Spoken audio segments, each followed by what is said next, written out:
नमस्कार दोस्तों, आज मैं आपको ऐसी कहानी बताने जा रहा हूँ जिसको जानने के बाद आप भी किसी असहाय से व्यक्ति को या किसी असहाय सी लगने वाली महिला को देखकर एक बार अपने मन में डाउट करेंगे और मदद करने की इच्छा होते हुए भी मदद करने से डरेंगे, क्योंकि इस स्टोरी में मेरे जीवन की वह सच्ची कहानी है जिसमें मैंने अपने पूरे जी जान से और पैसे से भी मदद तो की, लेकिन उसका रिजल्ट जो आया वह मुझको आश्चर्य में डालने वाला था। और उस घटना को इस कहानी में मैं आपको बताने जा रहा हूँ। इस कहानी के सभी तथ्य और बातें पूर्णतः सत्य हैं और मेरे जीवन में घटित घटनाओं पर आधारित है, लेकिन स्थानों और कहानी के कैरेक्टर्स की गोपनीयता बनाए रखने के लिए वास्तविक नाम और वास्तविक कैरेक्टर्स के पहचान आदि को छिपाया गया है। मैं अपने काम के सिलसिले से डाक बंगला गोल घर हावर्ड टावर के पास एक किराए के मकान में रहता और एक सरकारी विभाग की प्राइवेट नौकरी कर रहा। इसी नौकरी से मेरे घर नमक और रोटी का इंतजाम बड़ी ही मुश्किल से हो पाता, लेकिन मैंने धीरे धीरे कुछ पैसे भी जमा करने शुरू कर दिए थे, जिससे कि कुल 1 लाख के लगभग जमा भी हो गए थे, जिससे मैं फिक्स करना चाहता था। और आज के आधुनिक समय में जब आपके जेब में पैसे नहीं होते हैं, ऐसी स्थिति में आप दर दर की ठोकर खाते फिरते हैं और लगभग यही हाल मेरा भी। ऐसा इसलिए क्योंकि आपको बता दूं कि एक समय ऐसा भी मेरे जीवन में आया था जिसमें मेरे पास चाउमीन खाने के पैसे नहीं हुआ करते थे और मैं उस समय मार्केटिंग जॉब शिलोंग में एक सड़क से दूसरी सड़क पर घूम रहा था कि कहीं कोई व्यक्ति मिल जाए और मैं उसको अपना प्रोडक्ट बेच दूं। दोस्तों, तो अब मैं एक प्राइवेट सी जॉब कर रहा था और मैंने किसी तरह से 1 लाख रुपए बचा कर रखे थे कि उनको मैं फिक्स कर दूंगा और यह सोच कर रखा था कि जब कभी मुसीबत का समय आएगा तो उस समय पर उनका इस्तेमाल करूंगा। मैं जहाँ रहता था उस मोहल्ले में सबको यह बात पता लग गई थी कि मैं फला सरकारी विभाग में प्राइवेट ही सही लेकिन जॉब करता, और इससे वहाँ के लोगों में यह धारणा बना ली कि मैं पैसे वाला भी हूँ। क्योंकि आपको मैंने अभी बताया है कि मेरे पास कभी चाउमीन खाने के पैसे नहीं हुआ करते थे, यानी कि इतने फालतू पैसे नहीं होते थे। फालतू चीजों पर या शौक के लिए खर्चना मेरे लिए आसान सा काम, लेकिन इस समय तो 1 लाख और मुझे अपने पुराने दिन याद कितनी मेहनत से पैसे कमाए जाते हैं और अपने खर्चों को मेंटेन किया जाता है। इसलिए कभी कोई मुझसे किसी काम के लिए उधार मांग ले या मदद के लिए कह दे तो मैं उनको मना नहीं कर पाता था। तो उस मोहल्ले में हमेशा किसी न किसी के घर पैसे की आवश्यकता लगती ही रहती, बस 2-4 घरों को छोड़कर, और एक मैं उन सभी को एक आशा की किरण दिखाई पड़ता था क्योंकि मैं मना नहीं कर पाता था और उन्होंने इसका फायदा उठाना शुरू कर दिया। उसी मोहल्ले में एक लड़का था जिसको मेरे गांव के बारे में सब कुछ मालूम था और उस मोहल्ले में एक परिवार मेरे गांव का रहता भी। उस लड़के का नाम मनोहर था और उतने ही मनोहर तरीके से वह अपनी बातों में किसी को फंसा भी सकता था। उसने अपने आप को एक पार्टी के एक ऊंचे ओहदे के रूप में मेरे सामने पेश किया और मुझसे दोस्ती बढ़ाता ही गया, जिसके बाद मुझे कभी लगा ही नहीं कि मुझे चीट करने की कोशिश कर रहा है या भविष्य में कभी चीट भी कर सकता है। उसको भी पैसे की जरूरत पड़ने लगी। एक दिन वह भागा भागा आया और कहने लगा, भैया मेरे घर में बड़ी मुसीबत आन पड़ी है और मेरे एक रिश्तेदार की डेथ हो गई है जिससे मुझे वहाँ जाना है, लेकिन रुपए की तंगी है जिससे मुझे 10,000 रुपए की बहुत ही ज्यादा जरूरत है और जल्द ही उन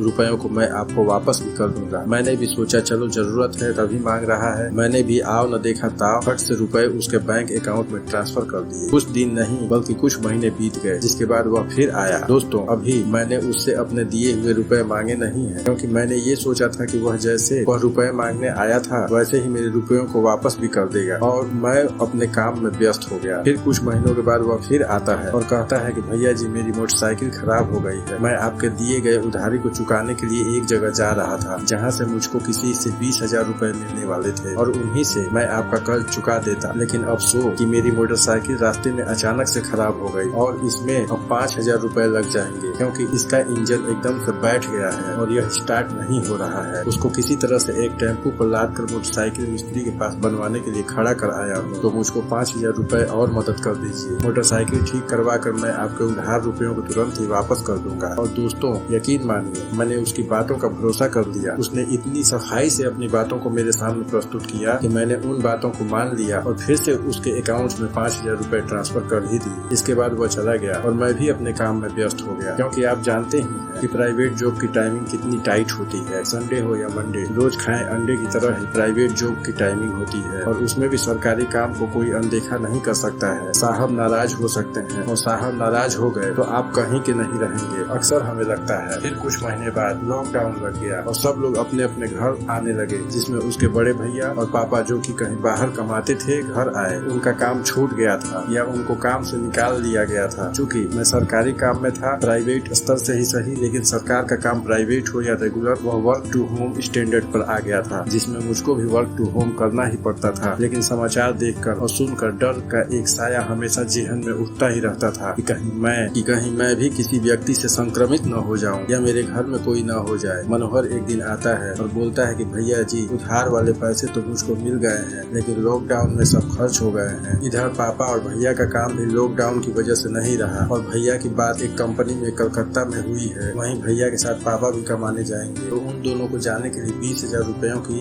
सख्त जरूरत है। 15,000 काम दिलवाने वाला आदमी लेगा और 5,000 किराया लग जाएगा और 1 महीने के बाद ही सैलरी आएगी, इसलिए 1 महीने इसी में इनको मैनेज भी करना पड़ेगा। और मुझे कुछ डाउट हुआ तो मैंने कहा कि अपने पापा से बात कराओ, तो उसने बात करवा दी और उसके पापा और भैया ने एक स्वर में स्वीकार भी किया कि यही बात है। उसके बाद मैंने अपनी गरीबी को याद करके फिर से पैसे दे दिए कि चलो लॉकडाउन में ही सही, उधार ही तो मांग रहा है, वापस कर देगा, और पैसे दे दिए। लॉकडाउन का क्रिटिकल कंडीशन धीरे धीरे बीत गया और सब कुछ सामान्य होने लगा। कुछ महीने बीत गए और एक दिन फिर मनोहर आया। मैं बस इस इंतजार में था कि वह पैसे अब वापस कर देगा, लेकिन उसने फिर से एक कहानी कर दी कि भैया पापा को जॉब मिल गई है, लेकिन अभी बस 10,000 ही मिल रहे हैं। भैया कलकत्ता से उड़ीसा चले गए हैं, उनको ज्यादा पैसे वाली जॉब मिल गई है। अब हमारी गरीबी दूर हो जाएगी यदि आप एक बार लास्ट मदद कर दें। तो मैंने पूछा अब कितने चाहिए और किस लिए? तब उसने बताया कि वहाँ काम देने वाली कंपनी सिक्योरिटी मनी लेती है, जो कि 15,000 रुपए है, और काम लगने के 1 महीने के बाद से भैया को 25,000 रुपए मिलने लगेंगे, तो तुरंत ही मैं आपका पैसा वापस कर दूंगा। इस बार तो मुझे बहुत ज्यादा अपने आप पर ही गुस्सा आ रहा था, लेकिन पिछले पैसे भी फंसे हुए थे, तो मैंने सोचा चलो किसी बहाने पैसे मिल जाए। मैंने यह भी दे दिया। इसके बाद 2 महीने बीत गए, पैसे अभी भी नहीं मिले और मेरी तबीयत अचानक से खराब हो गई। मेरा इलाज चलने लगा और मेरे बहुत से पैसे इलाज में खर्च हो गए। मैंने कई बार मनोहर को खबर भिजवाई, लेकिन उस पर कोई असर नहीं हो रहा था और वह मेरे से मिलने के लिए भी नहीं आ पा रहा था। और अब मुझे एहसास हुआ कि मैंने जो काम मदद समझ कर की थी वह बेवजह थी, मेरी मुठा थी और कुछ नहीं। और अब मुझे पैसों की जरूरत आन पड़ी है तो मनोहर के साइड से कोई मदद नहीं मिल पा रही है, जबकि वह मेरी मेहनत की कमाई थी जिसको वापस लेना ही था। अब मैं खुद तो चल नहीं पा रहा था, तो अपने घर से किसी को मनोहर के घर भेजा, जिस पर उसने साफ मना कर दिया कि उसके पास अभी पैसे नहीं है और काफी नोक झोंक और अब सब मनोहर ने कह दिया। और उसने यह भी कह दिया कि जो करना होगा मैं कर दूं। मेरा वह आदमी आया और मुझे सारी आप बीती बताई। तब मैंने उसको एक FIR लिखकर दी और जो मेरे द्वारा मनोहर के बैंक अकाउंट में बैंक ट्रांजेक्शन हुए थे उनके सभी रिसीप्ट प्रिंट आउट करवा दिया और कहा कि मुझे थाने ले चलो। तब वहाँ जाकर रिपोर्ट लिखवाई और मनोहर को थाने में बुलवाया गया, जहाँ वह एकदम से डर गया। उसको इसकी आशा बिल्कुल भी नहीं थी कि ऐसा भी मैं कर सकता हूँ, जिस पर उसने स्वीकार किया कि उसने मुझसे उधार लिया है और वह जल्द ही उन रुपयों को लौटा देगा। जिस पर पुलिस के सामने एक एफिडेविट बना और उसको मनोहर ने साइन किए और तब जाकर कहीं मेरे रुपए मिल पाए। पुलिस ने मुझे मनोहर के बारे में बताया कि उसको पैसों के लेन देन में, झगड़ा फसाद में कई बार पुलिस स्टेशन इसके पहले भी बुलाया जा चुका है। मुझे जीवन के इस घटना से यह सीख मिली कि आपके आसपास के लोगों को देखकर या उनकी बातों को सुनकर जज करना या गरीब मानकर उनकी मदद करना ठीक नहीं है। आजकल लोग कई तरह से ठगी कर और पैसों की उतनी ही मदद करें जितने कि आपके डूब भी जाएं तो आपको कोई दुख न हो। दोस्तों, यह कहानी मेरी अपनी मौलिक कहानी है और आपको कहानी कैसी लगी कमेंट में जरूर बताएं और इसी प्रकार की सच्ची कहानियों के लिए इस चैनल को लाइक, सब्सक्राइब और शेयर कर दें, जिससे कोई भी कहानी जो मेरे द्वारा